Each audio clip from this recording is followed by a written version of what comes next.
দেখাচ্ছি গ্যাসের চুলাতে পিৎজা।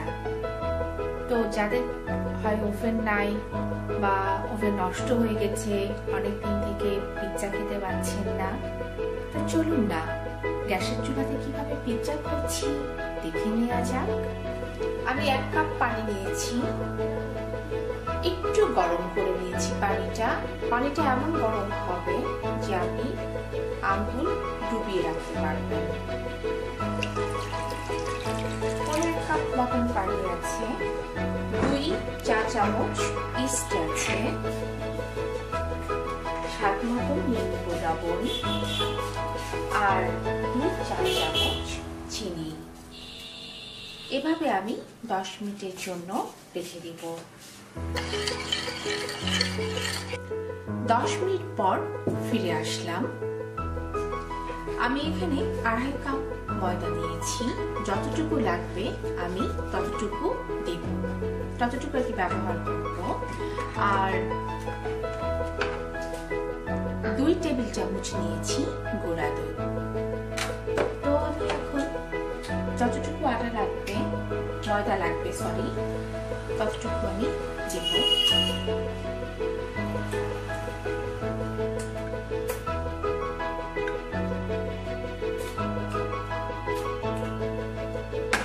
আমি গুঁড়া দুধটাও দিয়ে দিলাম। কি ভালো করে এটা মাখিয়ে নেব। এই যে আটা মাখানো হয়ে গেছে, আমি এখন আরো 10 মিনিট অল্প অল্প করে তেল দিব আর মাখাবো। সয়াবিন তেল দিব একটু করে, আর আবার আমি মাখাবো। এরকম করে আমি 10 মিনিট মাখাবো। এই যে আমার আটাটা মাখানো হয়ে গেছে, আমি এখন পরিষ্কার একটি পলিথিনে 1.5 ঘন্টার জন্য রেস্টে রাখবো। ভালো করে মুড়িয়ে নিলাম যেন বাতাস না ঢুকে, এবং শুকনো একটি স্থানে এরকম করে 1.5 ঘন্টার জন্য রেখে দেব। তারপর 1.5 ঘন্টা পর আমরা আবার ফিরে আসছি। 1.5 ঘন্টা পর ফিরে আসলাম। আমার ময়দাটা ডাবল হয়ে গেছে, যেভাবে মাখানো হয়েছিল তার ডাবল হয়ে গেছে। আমি এখন 1 টেবিল চামচ ময়দা দিয়ে আরেকটু মেখে নেব, কারণ এটা অনেক সফট এবং নরম আছে, ধরাই যাচ্ছে না। এভাবে আমি আরেকটু মেখে নেব।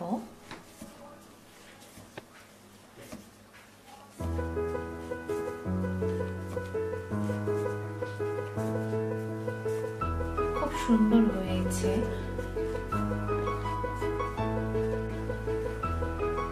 আমি এখন বেলুন পিড়া দিয়ে এটা বেলে নিয়েছি গোল করে, দেখতেই পাচ্ছেন।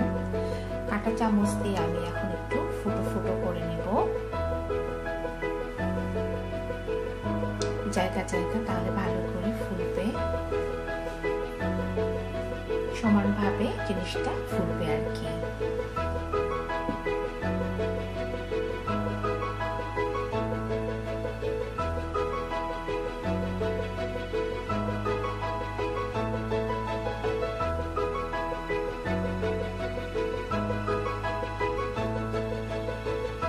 যাদের ওভেন নেই তারা কিন্তু গ্যাসের চুলাতে খুব সহজেই এই পিৎজাটা করতে পারে।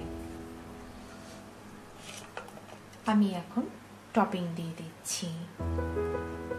আমার যে আগের পিৎজা আছে সেই পিৎজাতে কিন্তু টপিংটা আমি করেছিলাম, ওখান থেকে আপনারা টপিংটা দেখে নিতে পারেন।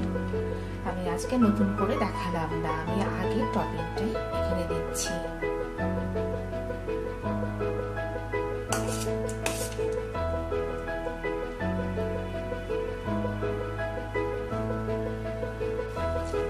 টপিং দেওয়ার পর আমি এখন দিয়ে দিচ্ছি টমেটো সস।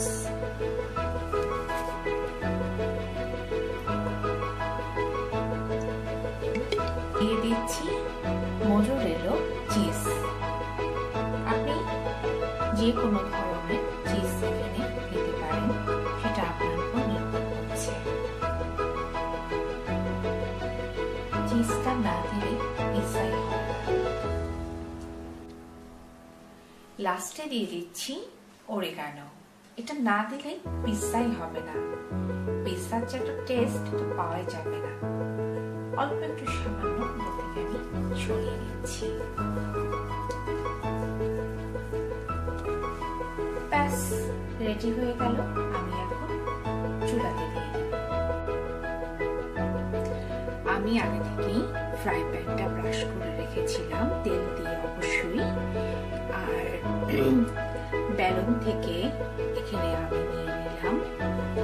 এখন আমি মিডিয়াম টু লো আছে তৈরি করব।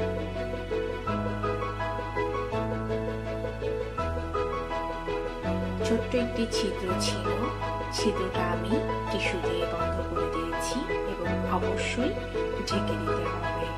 এরকম করে 10 থেকে 15 মিনিট লাগবে, এর মধ্যে হয়ে যাবে খুব মজাদার ইয়াম্মি পিৎজা। এই যে হয়ে গেল আমার গ্যাসের চুলাতে পিৎজা। আর দেখতেই পাচ্ছেন কত সফট হয়েছে। চুলাতে করেছি বলে মনেই হচ্ছে না, এটা করতে ঠিক 20 মিনিট সময় লেগেছে। তো ভালো লাগলে অবশ্যই বাসায় ট্রাই করবেন। আমার জন্য দোয়া রাখেন। সবাই অনেক বেশি ভালো থাকেন। আসসালামু আলাইকুম।